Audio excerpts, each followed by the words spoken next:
آج کے پروگرام کا آغاز ہمارے وہ مہمان کریں گے جنہوں نے پاکستانی ٹیلی ویژن کے اوپر اس سب کا آغاز کیا. آپ سب کی تالیوں میں the one and only, literally, and the most recognizable and the iconic face of Pakistani television history, خواتین و حضرات, جناب طارق عزیز.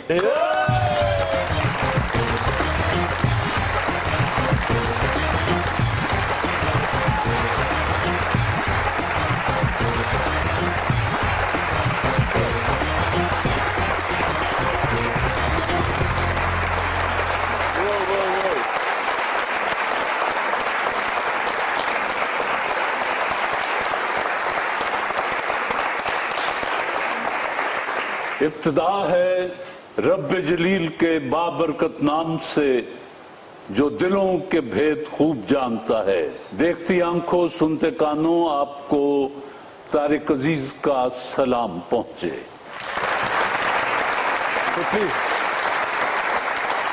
سر اچھا کیا مائک پکڑ لیا ورنہ نے جذباتی ہو کے کہنا یہ میرے والا صوفہ آپ کا ہوا.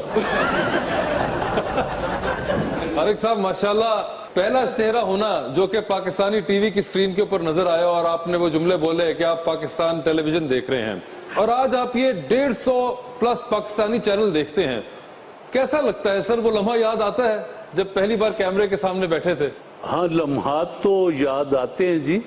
باقی یہ اس میں میرا تو کوئی کمال نہیں. یہ رب جلیل کی ایک نعمت تھی کہ یہ آپ کے حصے میں بھی آ سکتی تھی بات, آپ کے حصے میں بھی بات آ سکتی تھی. وہ نام میرا لکھا ہوا تھا تو وہ چیز مجھے مل گئی کہ تو پاکستان ٹیلی ویژن میں پہلا آدمی ہوگا جس کی شکل اور جس کی آواز پورے پاکستان میں اس آواز نے آپ کو بڑا ایڈوانٹیج دیا ہے سر ساری زندگی. دیکھیں جی یہ بھی رب جلیل کا کرم ہے. اس 5 فٹ 10 انچ کے آدمی کا اپنا کچھ نہیں. وہ مجھے گونگا بھی بنا سکتا تھا, اس نے طارق عزیز بنا دیا. کیا بات.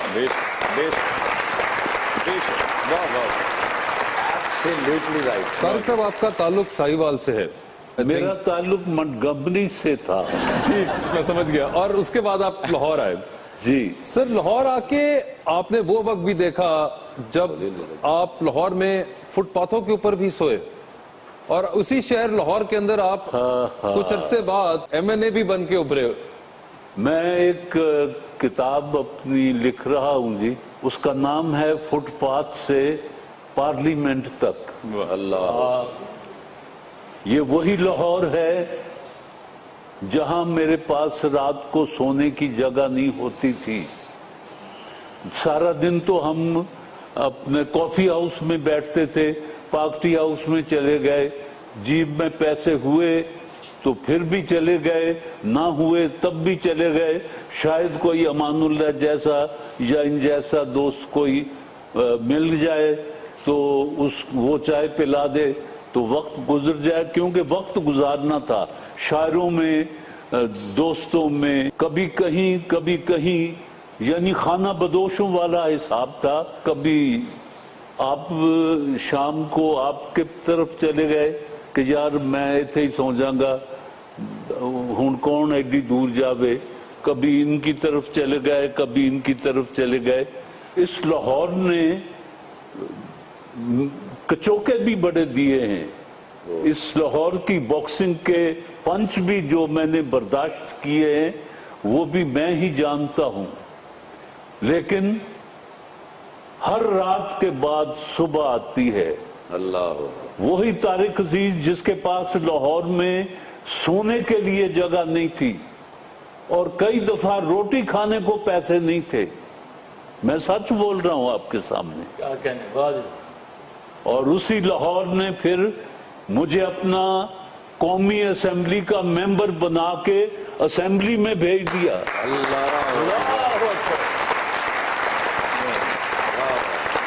امان صاحب کہتے ہیں ان کے بالکل صحیح بات. امان صاحب جب گئے تو طارق عزیز صاحب نے کہا کہ محترم آپ ہمارے مہمان ہیں کچھ نہیں بنانے والوں کے. انہوں نے آپ کے لیے گفٹ بھی نہیں بھیجا اور کچھ بھی نہیں بھیجا, لیکن پھر بھی ہم آپ سے پوچھتے ہیں کہ 9 پھلوں کے نام بتائیں. اے اٹھ کے کہندے امب سیب تے 7 کنو. طارق عزیز صاحب نے کہا ٹھیک ہے یہ کنو چھیل لو اور چھلکے تمہارے ہوئے. مجھے بڑی اچھی طرح یاد ہے جی, طارق عزیز صاحب نے کراچی سے پروگرام شروع کیا, میں نے کہا طارق بھائی دے ویری گڈ, یہ ٹی وی سے بہت مصروف ہو گئے. ہمیں تو وہی جن کو میں دباتا تھا, دباتے دباتے پیسے بھی نکال لینے. ارے وہ مراد ہی, میں گیا کراچی پروگرام کیا تو مجھے اتنے تحفے دے دیے, اور فرسٹ ٹائم میں ان کا پروگرام کر کے تو جہاز پہ آیا تھا. اچھا, اور لوگ مجھے دوست کہیں یار ٹکٹ بھیج دو, 750 روپے کی ٹکٹ تھی. ٹکٹ بیچ دو. اور بعد میں تو لطیفہ مشہور ہوا, لیکن حقیقت ہے کہ جب جہاز میں کراچی سے واپس آ رہے تھے تو ایئر ہوسٹس نے آ کے پوچھا آپ کیا لیں گے, تو انہوں نے کیسی تھلے اتر کے رکشا. جہاز میں ایسے نہیں آئے تھے, باس نے جو تحفے دیے تھے نا وہ بیچ کے آئے. اور میرے بھی محسن ہے طارق عزیز صاحب کی زندگی میں پہلی مرتبہ جو ڈی وی ڈی مجھے بھائی جان نے دی تھی. اچھا, بھائی جان کو اس وقت پتا تھا کہ آئندہ آنے والے وقتوں میں لوڈ شیڈنگ ہوگی, تو مجھے بیٹری والا پنکھا دیا تھا.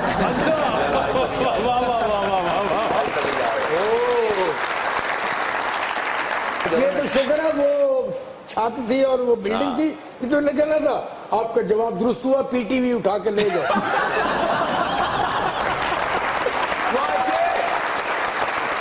اچھا, ایک بات میں آپ کو بتاؤں کہ امان اللہ یہ میرا استاد بھی ہے.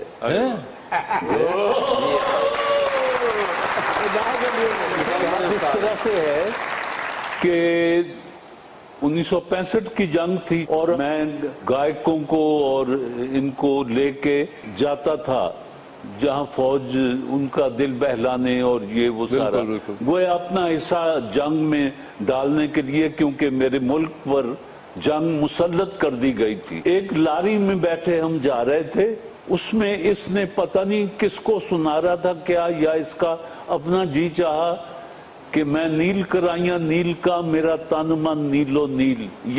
یہ اپنا ختم کر کے تو کچھ اور کرنے لگ گیا.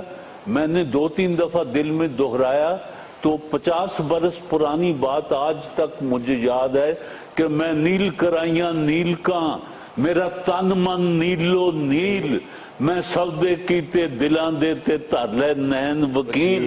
رب بخیلی نہ کرے تے بندہ کون بخیل, رات چنے دی چاندنی تے پونی ورگا کان, اڈیا دانا بات تو انہوں پیندی رات چنا, تتی دے ہیٹ پنگوڑا رنگڑا تے ٹھنڈی ونا دی چھان, گن گن لوندی اٹیاں وچ نہ جٹ دا نا, مینوں لے چل ایتھوں کڈ کے سارے جھگڑے جانے مک, باج تیرے مرزیا نہیں جان میری نو سکھ. یہ تو سن کے کیا بات ہے.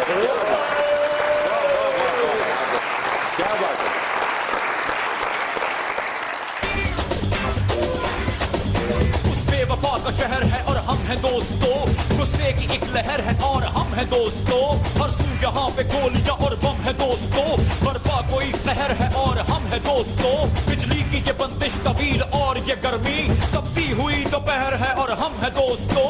ہائے تینوں سامنے شہزادے بیٹھے ہیں, اگرچہ کوئی افریقہ کا لگتا ہے.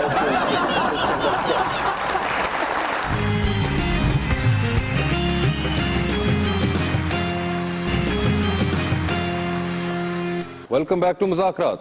سر آپ نے جس طرح ابھی یہ پورا ہمیں سنایا پڑھ کے, سر ایک بڑا ڈرامیٹک ایک آپ کا انداز بیان رہا جو کہ آپ کا سگنیچر بھی بنا, لیکن آن دا ادر ہینڈ جب آپ سہیوال سے یہاں آتے ہیں لاہور, آپ ایکٹر بننے نہیں آئے تھے, تو یہ انداز بیان تو بڑا ایک لگتا ہے جیسے کوئی سوچتا رہا ہو کہ میں نے اداکار بنوں گا تو میں اس طرح سے بولوں گا. نہیں جی, میں نے تو آپ سے سچی بات کہہ دی کہ بعض لوگوں کوئی آواز کی آپ تعریف کریں تو وہ کہتا جی کہ 2 سال کڑے چ منہ پا گئے تے خوہ چ منہ پا گئے, تو میں 7 تک مینوں 7 سال لگ گئے تب جا کے کتے اینا گرام بنتا ہے.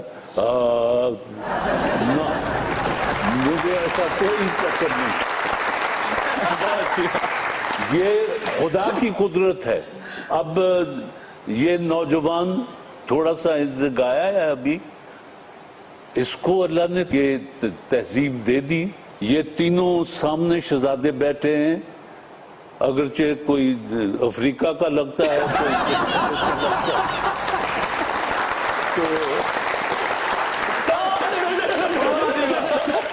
مگر سر آپ کو یہاں پہ حادثتاً ریڈیو کے اندر چانس ملا تھا. کہانیاں تو اتنی بن گئی ہیں کہ میں خود کہانی بن گیا ہوں. واہ واہ واہ. کچھ وقت میں نے یہ رائل پارک میں ایک بلڈنگ ہے, شیخ بلڈنگ, اس میں ساغر صدیقی, حفیظ کنداری, قتیل شفائی, سیف الدین سیف, نعیم ہاشمی, ان کے ایک ایک کمرہ ان کے پاس تھا. حفیظ کنداری میرے ماموں تھے, ان کی وجہ سے یہ میری تھوڑی بہت عزت کرتے تھے اور کھانے پینے کو کچھ دے دیتے تھے. تو ساغر صدیقی جی میرا بڑا یار تھا. واہ. ایک دن میں وہاں سے نکلا تو نصیر انور بڑے یہ امروز میں بھی اور ادھر ادھر کام کرتے تھے, تو وہ میرے اچھے پیارے دوست تھے. وہ انہوں نے ریڈیو پر کوئی دینا تھا اپنا سکرپٹ, اور رضی ترمذی کے پاس وہ لے کے گئے. بالکل. اور انہوں نے, رضی ترمذی اللہ جنت نصیب کرے, اب تو ہم میں نہیں ہیں, انہوں نے وہ سکرپٹ دیا. اٹھتے ہوئے پتہ نہیں وہ ان کے دل میں کیا آئی کہ اس نے کہا کہ رضی اس منڈے دی آواز تے سن. یعنی وقت کی بات ہوتی ہے کہ چیزیں آپس میں خوبصورت مل جاتی ہیں, کہ رضی صاحب کے دل میں پتہ نہیں کیا آئی. انہوں نے اپنا دراز کھولا, ایک کتاب نکالی, مجھے کہنے لگے آؤ میرے ساتھ. وہ کتاب تھی انارکلی, امتیاز علی تاج کی لکھی ہوئی ڈرامہ. جی. اور مجھے ریڈیو میں لے گئے, کہنے لگے یہ سرخ بتی جلے تو بولنا شروع کر دینا, اور بجھ جائے تو چپ ہو جانا. میں کہ جی اچھا. وہ سرخ بتی جلی تو میں نے نور جہاں بھی پڑھنا شروع کر دیا, دل آرام بھی پڑھنا شروع کر دیا, اکبر بادشاہ بھی, ہمایوں بھی, یہ بھی وہ بھی, جتنا کردار تھے میں نے شروع ہو گیا. میں واپس آئے, کہنے لگا یار آواز تے دی بہت اچھی ہے پر ایتھے کچھ نہیں. یہ وہی گل ہوگی نا جو لاہور کے بندے فلم ویک کے کہتے سٹوری دی سمجھ نہیں آئی, کہانی اچھی ہے.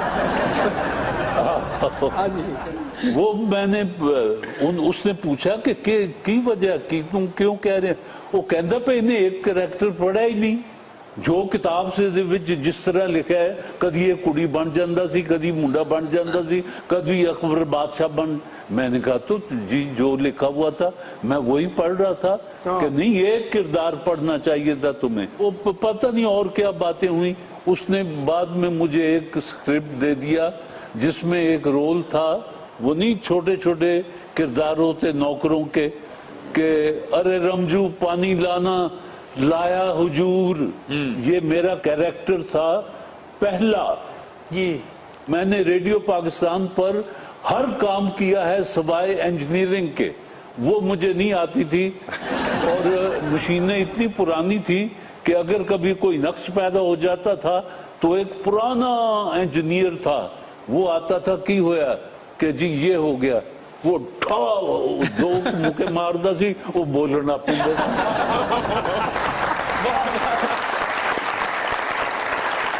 ریڈیو سے ٹیلی ویژن میں گیا, بڑے خوبصورت لڑکے لڑکیاں آئے ہوئے تھے, بڑے ویل ڈریسڈ, اور وہ سارا پتہ نہیں قسمت کی بات ہوتی ہے کہ مجھے انہوں نے سلیکٹ کر دیا, اور